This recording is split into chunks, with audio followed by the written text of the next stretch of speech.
Welcome to Our Own Voice, a partnership in mental health awareness in cooperation with NAMI Wichita, NAMI Kansas, and K-Sun Community Radio.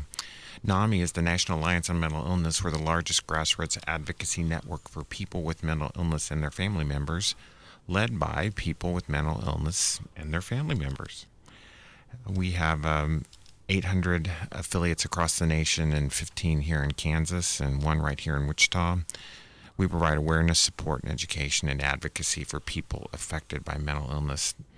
Our purpose here is to provide a community conversation on K-Sun Radio that provides insight into what it's like to live with mental illness and be in recovery with mental illness.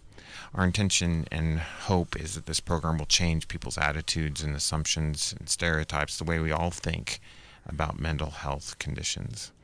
So my name is Andy Martin. I'm the Director of Communications for NAMI Kansas. I work and live in Topeka, but always enjoy a trip to Wichita.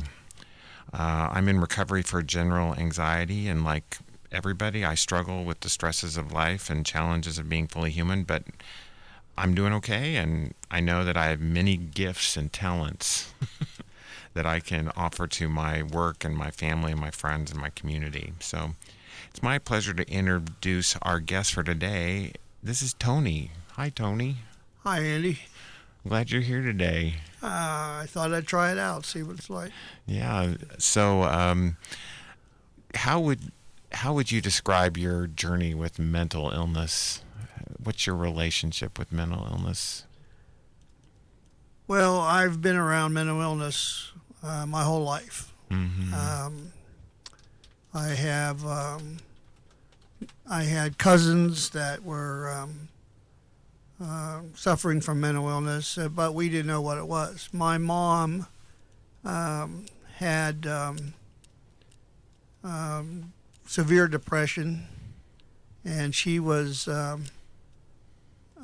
diagnosed with, I'll think of it in a minute. I hate it when this happens. You mean you're fully human? Yeah. She would stay in a recliner all day. She got out of bed, but she didn't get out of the recliner all day. So her life was just miserable. But then she made supper when my dad came home because it had to be ready when my dad came home. Yeah. But then there's others, and then through the years, and then I got involved. In it before NAMI. I got involved with veterans. We were active duty then, and then when I got out of the Air Force, I retired from the Air Force. I was involved with some guys that I worked with that I noticed there was a problem, but they didn't notice it. And so as a friend and an ally, you were right there with them and seeing that they were struggling with something, even though they couldn't see it themselves. And one of the biggest things besides stigma is trust. When you work with someone, you have to get their trust, and that doesn't just happen on the first conversation. So it's something that I have been doing for a lot of years. So when was your first real encounter with NAMI, the National Alliance on Mental Illness? When I had a crisis in the family. Mm-hmm. And it wasn't the first crisis, but it was the first crisis that we recognized in Wichita. And after we lived in Wichita. So this would have been after you retired from the military? Oh yeah. And yeah. So you realized that there was something pretty significant going on, and you needed some assistance. And so how did you find out about NAMI? Well, the agencies throughout Wichita, and there's a number of them, there's so many people in Wichita that are dedicated to helping those in need, and we picked up the phone book and the phone and called, and they told us, we told them what was wrong, and they said, go see NAMI. Yeah. And they told us where to go, and we happened to make it like the next day was a meeting. So you got to go to a support group So we went to a program? but we talked with individuals. Right. Well, we're going to take our first break here, and we'll talk a little bit more about what it's like to be a family member and the voice of a family member as they're affected by a person with mental illness.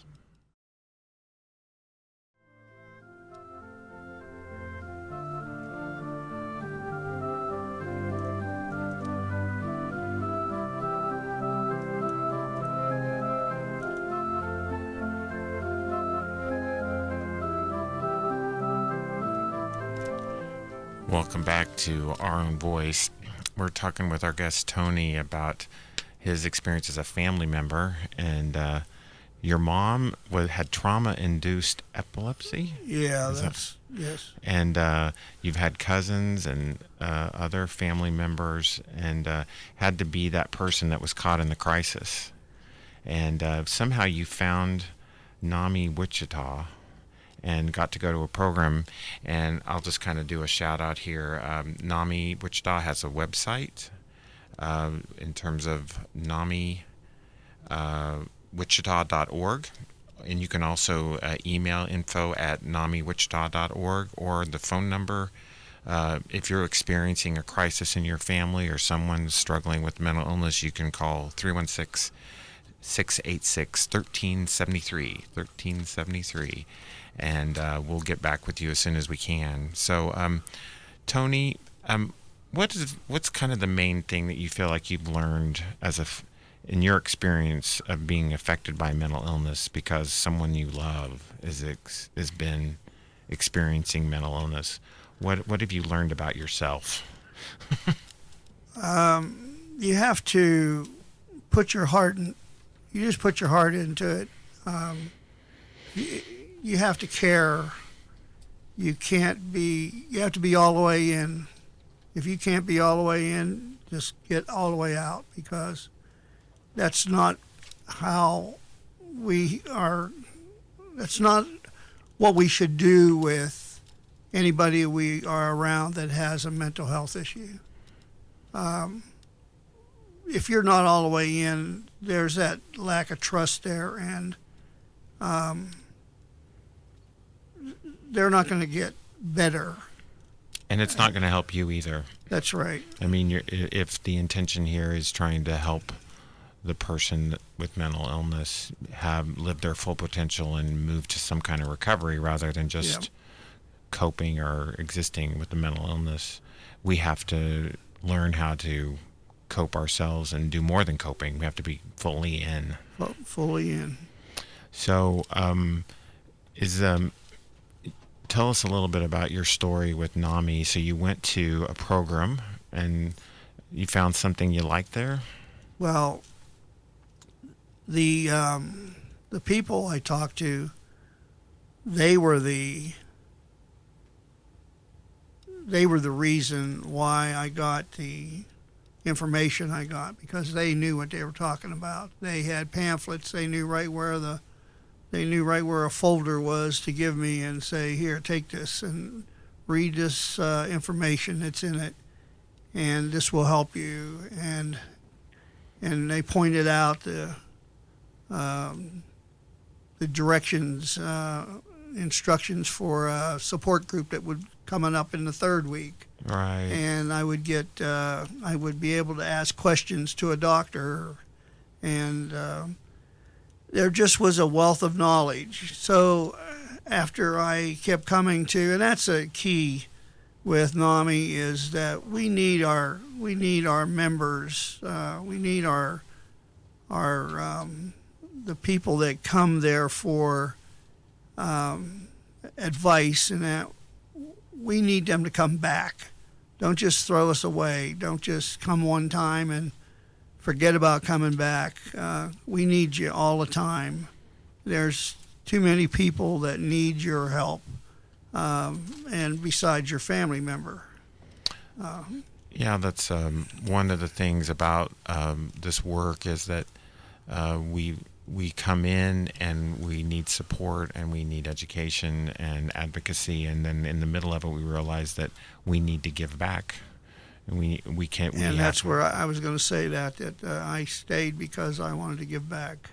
So you've gotten some additional training because of NAMI, is that right? Yeah, I teach family to family, although I haven't for a while, but I teach NAMI Homefront. That's a tough one. We try to get our veterans. Our veterans they have to open up. They have to talk to their family member, whether it be their spouse, significant other, or a good friend. Those people that are around them want to help them, and NAMI Homefront, not just Homefront, it's NAMI Homefront, and it's a great class. It's 6 weeks long, and it's a wealth of information, and it's all geared toward veterans. It's all geared toward military. There's military talk there. Well, Tony, I really appreciate your the way that you've internalized our work. You've also taken on a volunteer role within the NAMI affiliate here, and I want to thank you for your leadership and your support of our work. Because we're a volunteer-driven organization. We're volunteers that have experienced mental illness, helping people and family that are affected by mental illness. So thanks for sharing your voice with us today. We're going to take another break, and then we'll be back for Our Own Voice. If you would like to learn more about the National Alliance on Mental Illness and how you can get involved in mental health advocacy, please visit our website at NAMI.org.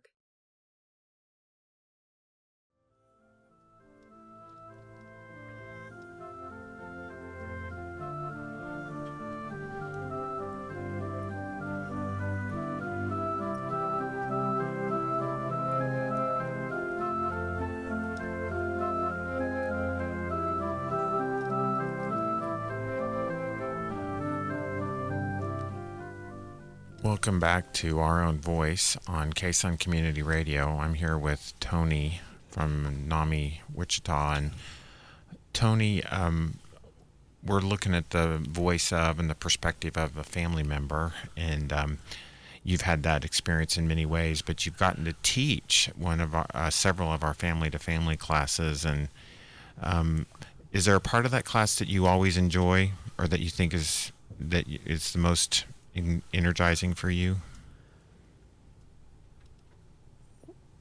Well, it's always good to get the student or the person, the family member who is attending the class, to open up.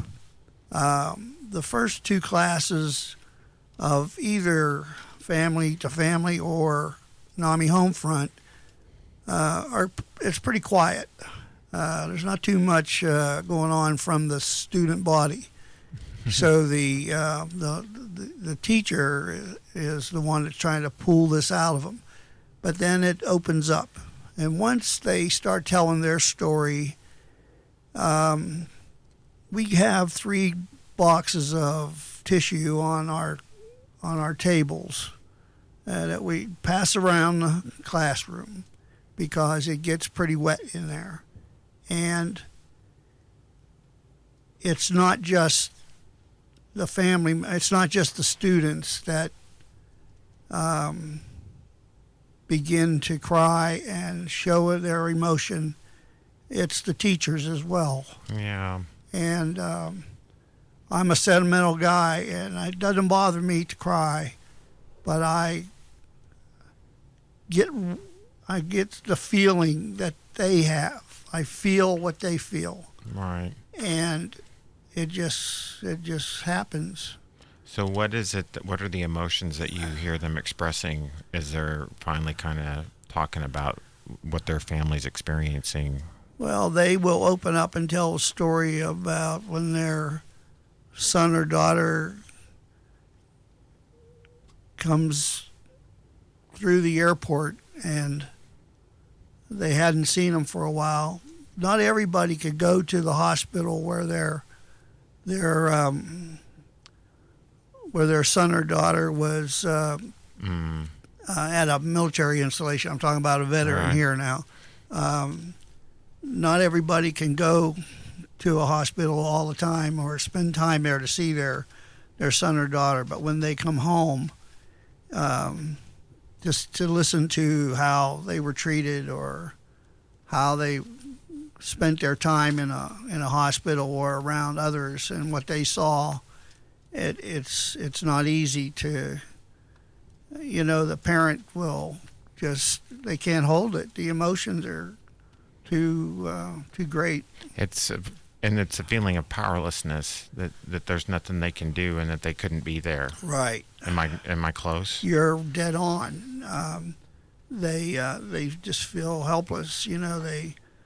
Not everybody has a great, wonderful job at one of the bigger businesses in Wichita. And I'm talking strictly about Wichita now. Not everybody has one of those good jobs that they can just fly somewhere to see their. Right. So I think that one of the more difficult things about recovery too, whether we're talking about addiction or mental illness or whatever, is that so much of it really is the work of the person with the illness. Now they may need help, they may need support, They do. but it's really challenging. That one of the biggest challenges of the family member is not doing it for them and not helping them achieve their fullest potential and allowing them to struggle. And it's hard. I mean, in my own role as a parent, we were really concerned that one of our kids would have a learning disability, and it was so tough to kind of keep saying, okay, I can't do this for him. He's got to do this for himself. See, what we're not saying here is that in the beginning, the parents don't, or the spouse doesn't understand what their family member, their loved one, is going through with whatever mental illness Whether they it's have. post-traumatic stress disorder or Anything, yeah. schizophrenia, bipolar. Right. Because if they're depressed, if they're going through major depression and they don't get out of bed and they stay in bed all day, they're not faking it. If they don't get out of bed to take a shower or to clean up, or they don't eat and they go back to their bedroom to stay the rest of the day, they're not faking it. That's what they are going through. That's the internal That's the reality. the reality that's going on. That's And right. it's hard not to feel like they're trying to take advantage of or Right. abuse or control other people by their behavior rather That's than right. just trust that's what's real. So we're here with Tony talking about what it's like to be a family member, giving a voice to people as they help other people with mental illness. This is Our Own Voice.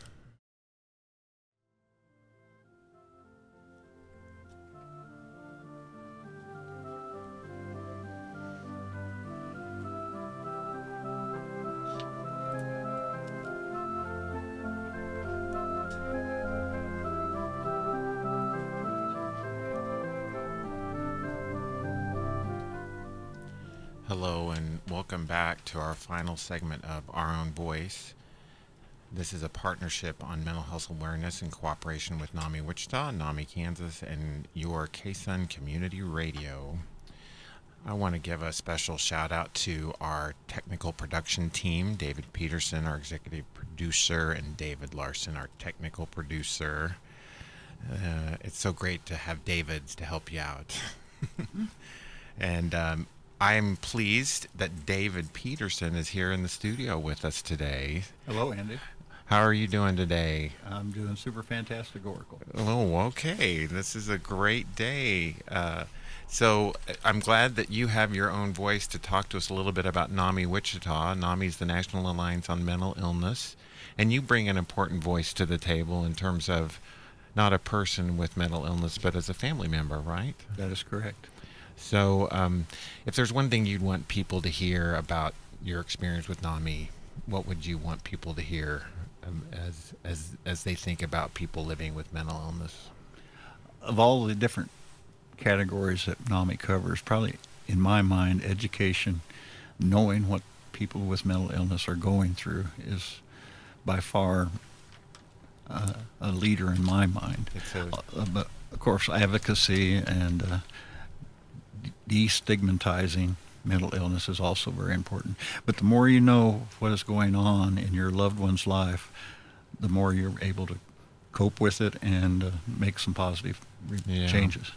So talk to us a little bit about the NAMI Wichita affiliate here. We have it's its own not-for-profit organization and has its own board, and then you guys have support groups and educational programs. Talk to us a little bit about if people wanted to get more involved with NAMI Wichita, what would that look like? Well, we are the largest affiliate in Kansas. Yes. And we have a good group of people that get involved and come to our affiliate meetings, which we have every first of the month on Tuesday, every first Tuesday of the month. And that meeting is very informational. We always normally have a guest speaker, not always, but we are open to the general public, and we'd love to have them. We have that meeting, and then we have the third Tuesday of every month, which is Ask a Doctor, and it's followed by recovery support groups, and we have that for both those that have a mental illness and those that are family members that have someone with mental illness. And both of these programs are right downtown at the First Presbyterian Church, 525 North Broadway. And you can come in off the market side. There's a big canopy to walk under, and we would love to have you. It's, again, you do not have to be a member. It's one of the things about NAMI that's so easily forgotten, that everything we do is free of charge. There's no cost to our support groups and our educational activities. That is correct. And we have educational activities. They normally are in the fall and the spring. Some go into the winter. We normally don't do them in the summertime. But we have what we call family to family classes. And it's a class for family members and friends of individuals with a mental illness. And that's what I've participated in a few times and have become a teacher in. And it's, again, very enlightening for people to get involved with this and to understand what their loved one's going through. We have also peer-to-peer, and these classes are for those with a mental illness and only those with mental illness. So one of the things, just to kind of help kind of do the NAMI, National Alliance of Mental Illness lingo, when we talk about a peer, we're talking about a peer leader, and that's someone that has a mental illness and is in recovery, working to recover with that mental illness. That is correct. As opposed to a family member, friend, or an ally. Yeah. And all of our classes and support groups are led by people that have lived experience. So if you're in a peer-to-peer class, it's going to be taught by somebody that has lived experience with mental illness, or family to family. It's going to be taught by a family member who's had a family person that's dealing with mental illness. That's very precise. You want to tell real quickly about the basics support group? The basics is for a class of parents and primary caregivers of children and adolescents with symptoms of diagnosis of mental illness. And we also have a life support group here in Wichita on the second and fourth Mondays at West Heights United Methodist Church, right? That is correct. And then, of course, we have our NAMI on campus at Wichita State University. Go Shockers. And I just want to thank you publicly, David, and all of the volunteers at NAMI Wichita for what you're doing to help our cause. I want to thank KSUN Community Radio for their opportunity to give our voice and share our voice with our community. I'd like to thank all of our guests that have been with us today. And I want to just invite all of you that are listening today to realize that we all have a voice that we can use, and we can use that voice to help other people and encourage and support and educate. And remember that you're not alone. Thanks.